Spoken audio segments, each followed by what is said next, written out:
My name is Chelsea Jegede and you're watching the log on Written by Issy.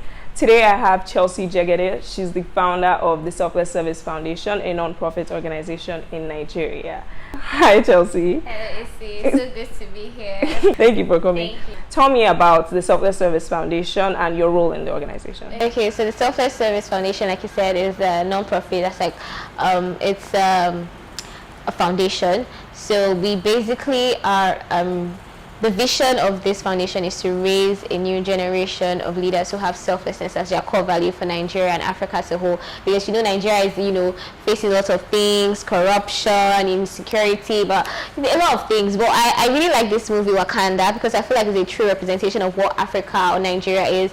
We have all the resources, it's just mismanaged and abused. So the goal is to encourage more young people, because people are growing up with wrong role models. So they're seeing people stealing money and doing everything, and everybody, you hear you say something like, me too, when I get to the top I'll also partake of the national cake and everything like that. So it's one, we are showing selflessness to people, and we're encouraging people to also be selfless. So it's like a ripple effect, and we focus a lot on young people. Those are like our audience, who we really want to reach, although we have other projects, girls, basically the underprivileged. Okay. And what inspired you to start the foundation? Well, it's a very long story, but like in a nutshell, I feel like it was an experience because I didn't have foundation in mind. I didn't think I was going to be doing anything foundation. I just wanted to help.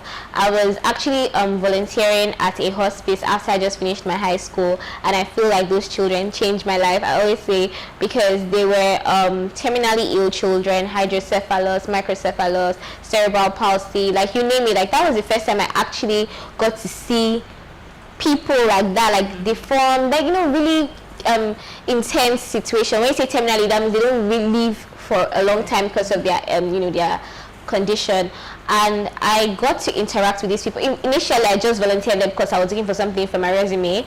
I was looking to something for my resume basically, but then I started volunteering there, and initially the goal was just to clean, mop, do something, but not interact with the children because I was afraid of them, in quotes, because I'm a very emotional person, and when you see people like that, it gets to you and everything. So as I went on, I had to relate with the children one way or the other, and I found out that they had like so many things that they had a gap. There were so many things that they didn't have access to, and when you hear them talk, it just really changed me. We engaged in a lot of conversations, and then I remember there was a particular day we talked. They showed me so much love, and I just felt like I was caught. I don't know, I think it's a personal experience. What I felt is not something I can always explicitly describe. But I remember a particular day I came out of the hospice and I was like, I want to do something for these children at their age 10, 11. Most of them can't read, they can't write, and I was like the only one coming there. Like before I was coming just once in a week, but then I became like so attached to them, so I was coming like every day and everything. So I was their teacher, I was their friend, everything. And I just got out one day. If you actually check our page on Instagram, that's literally the first post. That's how the Selfless Service started. And I took a picture of the place because we're not allowed to like take pictures of children, because some people might want to use that to explore. So I took the picture of the hospice and I was like, my Selfless Service, this is what I'm doing and this is what I like to do. And from there people were like, oh, I'd like to join you. Initially I was like, no, this is not a joining thing. This is just me with these children. And it was like, oh, I want to join you. And then after I was like, why don't you give other people the chance to, if they want to join you, this is how you can affect your world. And that's how it couldn't be my Selfless Service anymore. It was now this Selfless Service. So more people began to join, projects began to expand, vision, a clarity of purpose now, came into play. That's a great start. Thank you so much. Yes. No, so why would you say this kind of work is important in Nigeria today, especially for young people? Yeah, I think it's definitely, if you're Nigerian rather, or you live in Nigeria, it is something you cannot ignore.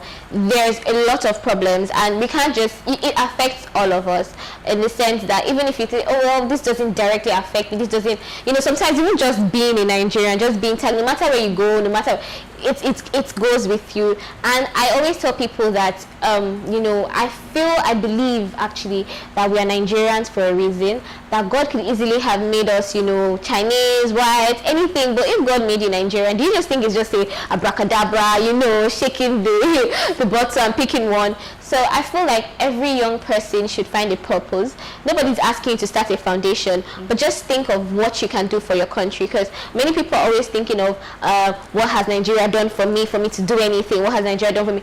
But Abraham Lincoln said something: stop thinking about what America can do for you, start thinking about what you can do for America. Yeah. So that's what I'll say to young people also. So it's very important that we play an activism role, a protagonist. Even if you don't have a foundation, just look at, can I join somebody, can I volunteer here, can I donate something here? Like, I just believe in leaving a place better than you met it. It doesn't have to be perfect, but did I do something extra, or did you add to the damage? Because if you're doing nothing, you are adding to the problem. But just something, even if it's little, to make an impact.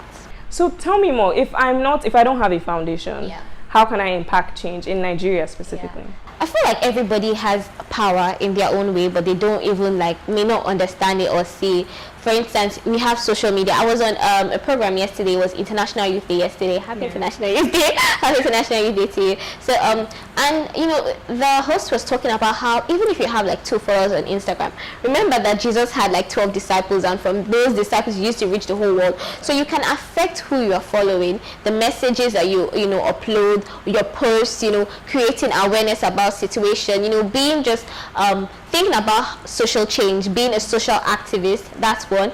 And also you can partner with people, collaborate with people. I remember Issy was at our medical outreach, and it was so nice to see, because she could have been on her bed, you could have done anything, but you decided you wanted to come out, and that's what it is. It's not always convenient, but find things. I know that there are people that actually, someone that came for the medical outreach in Chenanaya, and she was telling us about how she usually looks for things like this, and I was like, oh really, there are actually people like that. So you could find things. There are people that are doing different things all over, and trust me, nobody can say no, we don't want you there, because every organization, they're always looking for help. They're always looking for who can assist, because there is never enough hands, in the sense that even if there are enough, just stand, just watch, because that's how people are made. That's how you form, an ideology in your mind. It could be your resources, you could be a donor, no matter how little, or I want to, because the truth is, it doesn't count that it was 500 you gave, because how God is saying it is that you are part of it. So I feel like there's so many ways that anybody can be, part of the social change. So you mentioned I went for the outreach, and I was going to talk about that. One thing I noticed is, first of all, it was amazing to see young people gather to help people in need. But how do we let other people know that things like this exist, and they need to see the situation in parts of our country that maybe because of a certain level of privilege we're not exposed to? Definitely. I'll say what you just said, privilege is something important, because we're having a program soon, a book drive, and what that is basically about is getting books, used books, and giving out to underprivileged people. Now that might seem like, who would want those books? But from what I've seen, the way people are oh, thank you so much. And oh, these books have names written. No, we want it. We can't even afford anyone. So you're giving it. Is it not just we need what is in the book? So I feel like, especially if you're a privileged person, I would say that I'm somewhat privileged. Maybe not so super rich or something like that, but I'm somewhat privileged. So I feel like we have already started playing our part. We have an Instagram page at the Selfless Service, the Selfless Service. So that's how we kind of, spread the word. We put it on our social media, so we let people there. I'm always reposting, I'm always putting out there on my platform. That's what I was saying about we using our platforms to let people know that this is what, we're doing. And other people, that's how we get people to join us. People see young people making a difference, having fun. The program doesn't always look so dry, mom, those foundation. So we have even events. Last year we had a book fest, so it was a party almost. We played games, we did a lot of activities, people came, did singing competitions. We're young people, let's take advantage of that. Let's use what we know how to do best to make change. So even if it's a party, how they do fundraisers, so in your own way, try to repost things that you think that people could be involved. I remember there was someone that did that. I think he told all his friends to repost, because I was just saying repost from a particular niche, and I was like, this is definitely my one's had. So I feel like that is definitely how we can, spread the word and let people know that. And if you just happen to have a voice, a larger voice, a bigger voice than maybe the foundation or whoever it is, you can use that opportunity. You can use your platform. You have 10K followers, 2K followers, even 1K. That's 1,000 people listening to you, yeah? So you can always, you don't know, even if it's one person, that sees your message and, responds to the message. That is all that we need, even. So tell us about the plans you have for the Selfless Service Foundation in the next year.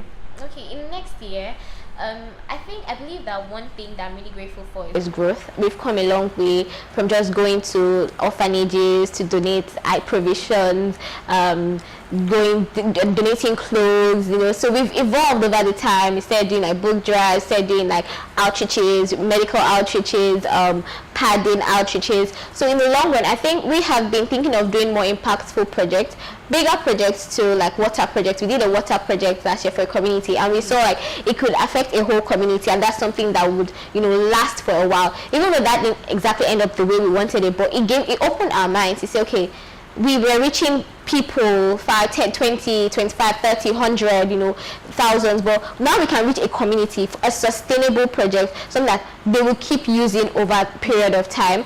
And so in the next year or so, we're thinking of expanding, doing more community projects. That was actually our goal, and hopefully even outside of Lagos, because you grow. So this is where we are now. So September, August endings, beginning of September, we're planning to have a book drive. We always do that. It's almost like our annual event where we donate books and we do a library rehabilitation, because there are actually schools that do not have a library. Like the one that we did last year, they didn't have anything. So we literally, they had the space, they just want, we had to do the whole painting. We became decorators, and it was fun, because imagine you have a space and you are the interior decorator, and we provided the books, and seeing the children using what, so that's something. It's almost like a legacy, something that anytime these children enter, I always tell my members that, anytime anybody uses what you have donated, there's a silent prayer that goes to God for you. So you can't be in that situation where you would lack this particular thing that you've donated. So we're definitely looking out for more community projects, like I said, things that can affect a community, and even continuing with what we have started doing. So that is definitely what for one next year. But who knows? Anything could change. More opportunities could come. Okay. And so you've talked about a lot of successful projects that you've had, but what would you say are some challenges that you've experienced? Yeah, definitely challenges. I'll say for one, being young, I started really early, and I didn't exactly start with a structure in mind. So I have made a lot of mistakes in the past. I have gotten people to advise me, so I didn't make so many mistakes, but there are definitely mistakes that I would, not making the right research about certain things could end up, like the last work project that we did, we didn't, we're not able to do a survey about the land that we're going to. So we did the project, so they were grateful for it, but it wasn't the best that it could be. Also like fundraising, like finances, because most of the times we raise funds through people, members, and sometimes if we're doing like a large scale project, because we're not as big as like a major foundation or a standard foundation, so it's it was a struggle. So right now we're working on the process of registration, but before we're not. So we're always like kind individuals. I know not everybody is that trustworthy, especially like I know they've heard about so many scam. This is Nigeria. So, I don't even want to do this. I don't want to put my money into that. So it's always one of the major things, fundraising. So having to convince people, and for me, asking people for things is something I would never want to do. So this is something I had to do, and it's sometimes really annoying when you have to post up things and you can only imagine what people's going to say. Like, this girl is here again. Especially when I start with my BCs, you're like, this girl is here again. Another, oh, please help the kids. Like, do I care? So sometimes I have to literally breathe in, and like people don't know. Like, I literally have to like summon courage and encourage myself that, oh, it's a good thing that I'm doing. Who cares whatever anybody says? Even if they ignore it, though, even if it's one person that it reaches, and the outcome it usually, makes it all worth it. So yeah, definitely funding. In fact, sometimes planning. Getting being like the founder. There are people that have come and made the vision theirs, but there's a limit to all that. So most of the time there's a lot of things on my head, and I'm having to like try to balance it. So sometimes it can be a lot of pressure, a lot of work, but you know, like I said, in the end goal usually makes it all worth it.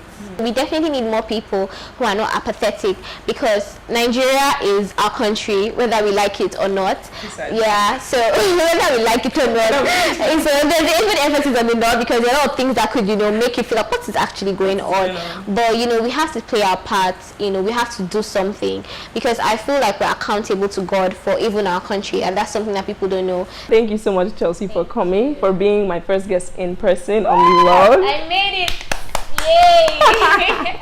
Yes, no, it's been great having you. I thank you for sharing all of those different tips, talking about your challenges, because it's not always easy to talk about the challenges that you face. I did mention, I actually forgot that most of the times what people don't know is that there's a lot of tears behind the scenes. I'm not even capping. Like, I have my friend that she's always the one that's always thinking, it will be fine, and then I have like anxiety, is this going to go fine? And like, I mean, as I grow, it reduces. So I learn to trust God. I learn to trust that Chelsea in the end is going to, I started to myself like, he's going to, what's the worst thing that could happen? It's actually a lot, but in the end, like I said, it's worth it. Yeah, so. it's always the end goal we're looking at. That's what really matters. Thank you so much, Chelsea. Thank you. Thank you for having me.